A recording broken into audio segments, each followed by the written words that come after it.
장관님, 예. 오늘 대우조선해양 문제가 좀 많이 얘기가 나왔습니다. 대우조선해양 문제는 일단 파업에 들어가기 전까지, 파업이 일어나기까지는 노동기본권과 생존권 간에 관련되어 있는 문제라고 저는 봐지고요. 나중에 지금 이제 여러 의원님들께서 지적하신 손해배상 소송 관련돼서, 손배소 관련돼서는 노동기본권과 재산권 간의 저는 충돌이라고 봐집니다. 그렇게 분류해서 우리가 봐야 되지 않겠습니까? 그래서 노동기본권과 생존권 관련돼 가지고는 제가 봤을 때는 우리가 지금 대한민국이 산업국가 아니겠습니까? 맞죠? 산업국가에서 대다수의 국민들이 다 임금 노동자이고 이 임금 노동자들이 노동기본권의 항위 주체가 되는 겁니다. 그렇지 않습니까? 그렇습니다. 국민의 절반 이상이 임금 노동자이지 않습니까? 그럼 이런 노동기본권의 실현이 없이 사회적 정의가 실현될 수는 없다. 구현될 수 없다. 저는 그렇게 생각합니다. 동의하시겠죠, 물론? 예, 맞습니다. 그래서 모든 그 개인의 인간다운 생활이 보장되지 않는다면은 이건 실질적으로 자유를 누릴 수 없는 거나 마찬가지 아니겠습니까? 예, 그렇습니다. 그와 관련돼서 이 대우조선해양 문제의 그 하청 노동자들의 절규는 저는 어느 정도 저는 거기에 대해서 이해가 가고 반드시 이 부분은 개선이 돼야 된다고 생각합니다. 맞죠? 예, 그렇습니다. 이 부분은 생존권의 문제이기 때문에 그렇습니다. 우리가 노동기본권이 왜 탄생됐습니까? 장관님, 기본권이라는 것은 원래 국가로부터의 간섭을 하지 말라는 겁니다. 간섭하지 말고 내 자유를 보장해 달라는 거지만 여기서 개인의 자유가 너무 보장되고 거기서 또 개인의 그 개인주의까지 합쳤을 때 이 부분이 자본주의가 상당히 발전돼 가고 채 피클렸을 때 실질적으로 노동자들에게 돌아오는 없었다는 얘기예요. 그렇기 때문에 이거 밸런스를 맞춰주기 위해서 노동기본권이 생겼는데 이 노동권 기본권을 제대로 우리가 노동부에서는 고용노동부에서는 생존권에 대해서는 제대로 해야 된다. 가장 노동기본권의 조건이 되는 것은 인간의 존엄성입니다. 그렇죠? 그렇습니다. 인간의 존엄성이라는 것이 인간이 최소한도 사회적 생활을 할 수 있도록 해줘야 되는데 하청 노동자들의 그런 여건들을 우리가 봤을 때는 그런 부분들이 정말로 열악하지 않았습니까? 이 부분에 대해서는 고용노동부가 좀 적극적으로 나서서 해야 되는데 그렇다고 해서 구조적인 다단계 구조, 하청 구조의 다단계 구조를 갖다가 계약 자유 원칙이 주어진 이 형태에서는 고용노동부가 할 수 있는 게 별로 없어요. 그렇습니까? 안 그렇습니까?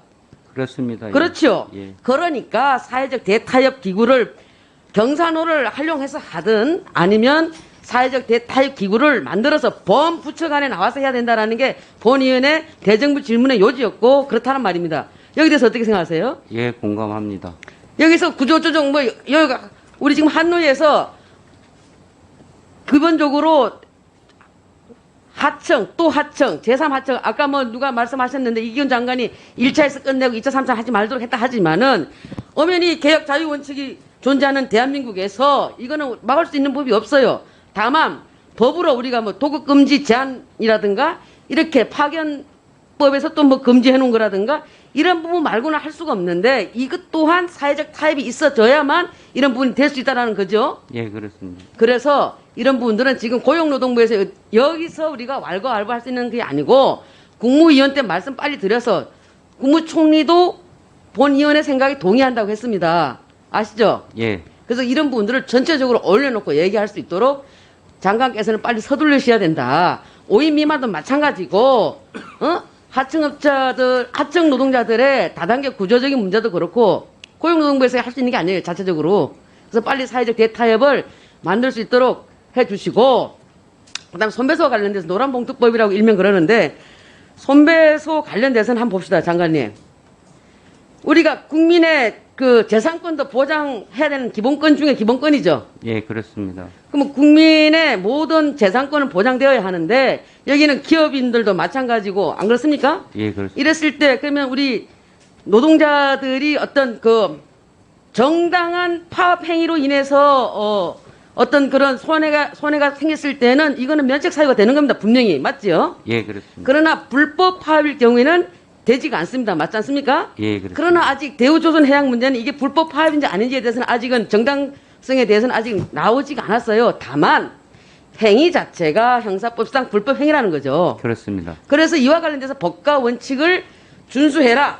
우리 대한민국 공동체를 존속시키기 위해서는 법과 원칙이 지어져야 되는 거지 이걸 어떤 쪽에서는 약해두고 어떤 쪽에서는 지키고 이래서는 안 된다는 거 아니겠습니까? 그렇습니다. 예. 자, 그러면 이제 노란봉투법도 마찬가지예요. 손해배상을 우리가 이제 그러면 파업이 일어났을 경우에 손해배상에 대해서 존경하는 이현주 의원님께서는 뭐 세계 각 나라에서 이런 걸 갖다가 손해배상 소송을 하는 예가 없다라고 하는데 뭐 대한민국은 대한민국 법이 있으니까요. 그러면 예를 들어서 재산권을 갖다가 침해를 했을 경우에는 이건 분명히 헌법의 기본권임에 분명하기 때문에 이와 관련돼서도 과잉금지 원칙이 적용돼야 됩니다. 그렇습니까? 안 그렇습니까? 예, 맞습니다. 그러면 이 부분을 여기서 노동부 장관이 이걸 하겠다 안 하겠다 할 수 있어요 없어요?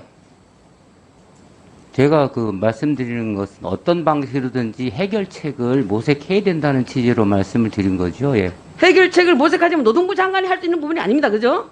그렇죠. 제가 할 수 있는 부분이 있으면 찾아봐야죠. 이 또한 재산권을 제한하거나 우리가 국민의 재산권을 제한하거나 아니면 계약 자유 원칙 자체를 갖다 제한한다고 했을 때는 여기도 사회적 합의가 있어야 되는 거예요. 재산권 내 재산권을 갖다가 우리가 그 제한한다라는 것을 갖다가 내재돼 있다라고 주장하려고 한다 하더라도 이 부분에 대해서는 사회적 합의가 이루어져야 된다는 게 본의원의 생각이에요. 예, 맞습니다. 이것을 뭐 국회의원 몇 명이 우리가 뭐 이거 해야 되는 거 안 되는 거 아니냐 이렇게 밀어붙여서 될 상이 아니다. 왜냐하면 재산권도 우리 헌법에서 규정한 기본권 중에 기본권이고 노동 3권도 기본권인데 여기서 조화롭게 해석을 해야 된다는 거예요. 이거를 그냥 윽박지르듯이 해서는 안 되고 그래서 이런 부분들을 사회적 대타협국에 올려놓고 당사자, 이해 당사자, 또 이게 대한 전문가 이렇게 모아놓고 한번 이 부분들을 다 하면서 사회적 합의를 해서 국민들께서 동의해 주시고 이랬을 때 이게 실효성이 있는 거 아니겠어요? 예, 그렇습니다. 그래서 장관께서는 이런 모든 부분들을 종합적으로 해서 사회적 대타협국을 빨리 지킬 수 있도록 거기에 대해서 이따가 답변을 주기 바랍니다. 알겠습니다. 답변 드려도 되겠습니까? 방금 존경하는 이미자 위원께서 말씀하신 부분 취지에 공감합니다. 제가 지난번에 대통령께 노동부 업무 보고를 했을 때 대통령께서 노동의 가치가 존중되는 사회를 만들기 위해서는 취약계층을 우선적으로 보호하는 데 만전을 기울이고 특별히 노동부는 모든 정책 집행에 있어서 수립 집행에 있어서 노동자의 안전, 건강과 생명을 우선적으로 생각하라고 특별히 말씀을 하셨습니다. 그 말씀대로 지금 저희 부는 그 산업안전, 죽지 않고 다치지 않는 부분을 가장 우선적인 국정과제 첫 번째로 설정했고 과거에 그런 전례가 없었던 걸로 알고 있습니다. 또한 그 획기적으로 중대재해 등 산업재해를 줄이겠다는 목표도 그 세운 적이 과거에 없었는데 이번에 그 말씀 취지를 받아서 하고 있고요. 여기서 인간의 존엄성과 관련해서 그 노동자들에게 노동기본권이 보장되는 부분은 재산권과 이 균형이 있게 가야 되는데 지금 노란봉투법과 관련해서는 이게 법체계상의 문제 등 따져볼 일들이 많이 있습니다. 부처 간의 협의도 해야 되고 국민적인 공감대도 형성돼야 되고 따라서 제가 어떤 기구를 어떤 방식으로 할지는 논의를 하더라도 이번에 문제되게 되는 이런 부분들이 악순환되는 것은 막아야 되겠다는 취지에서 그 기본권과 재산권이 조화롭게 그러면서도 법 체계에 부합되게 국민적 공감대를 형성할 수 있도록 노력하겠다는 취지로 답변을 드린 것이고 대우 조선 해양 문제는 또 별도로 이번에 제기된 부분에 대해서는 긴급하게 해결될 수 있을 부분 따져봐야 된다 이런 취지로 말씀을 드렸습니다. 이상입니다.